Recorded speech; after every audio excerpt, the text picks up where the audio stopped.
Hello and welcome back to Social Circle Gaming.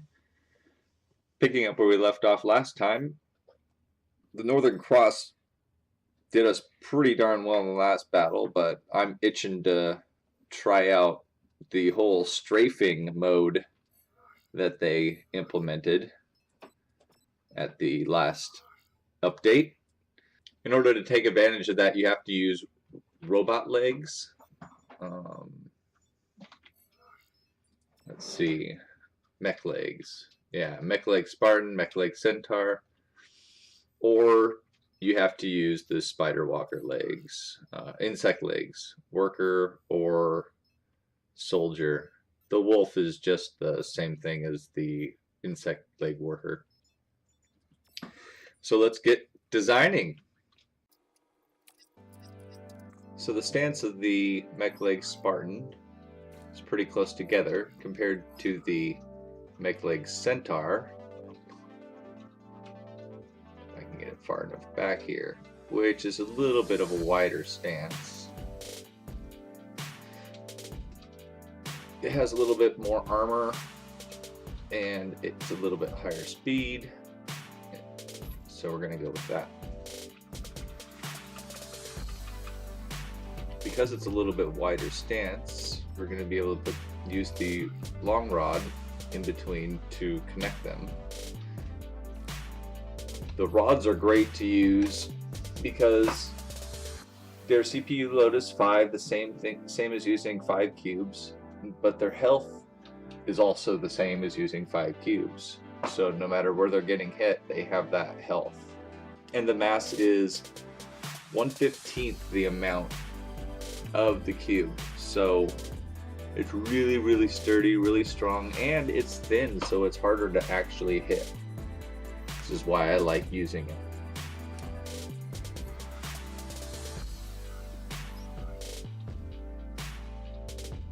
Moving on from there, we can add on another one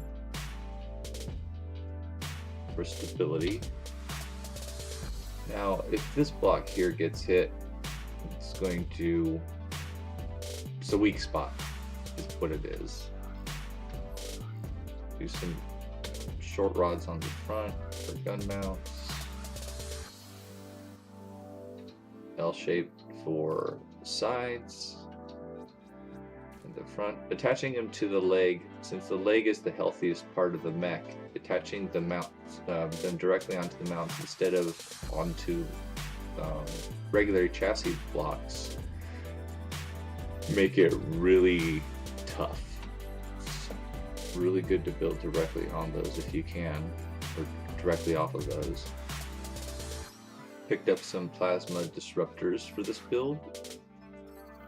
I like keeping them in my second slot.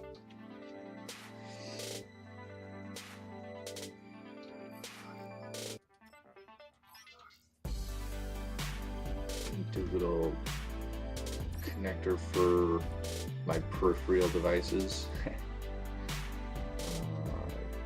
And a rail. Always want to have a rail. Why not?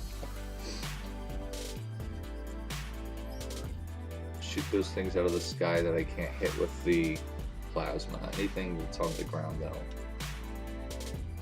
If they have an annoying weapon that I want to try and take out, I'll switch to it real quick. See if it works.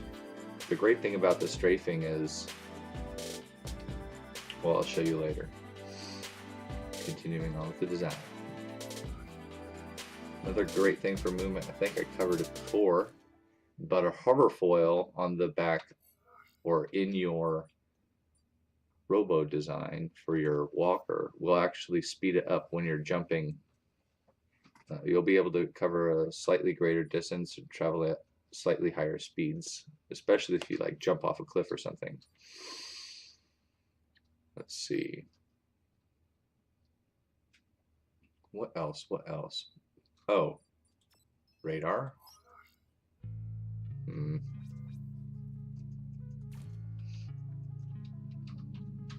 And that's probably a little flimsy.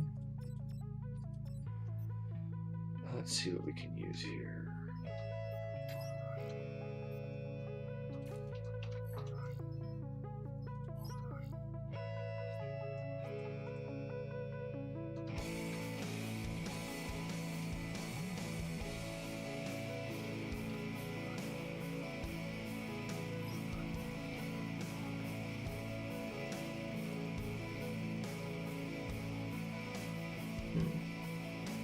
perfect.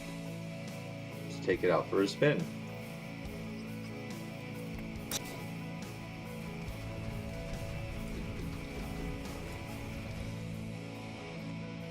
So now that I have strafing mode on, wherever I'm pointing my mouse is where the mech is going to try and turn.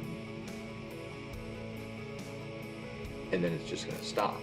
It makes it really nice for using rails, because wherever my mech is pointing, it's centered now. I'm not going to be hitting any other weapons like I was using a vehicle like a car or hover. Ooh, that foil really kind of makes me list when it comes down. It's a decent powered one, but it looks like it's working just fine.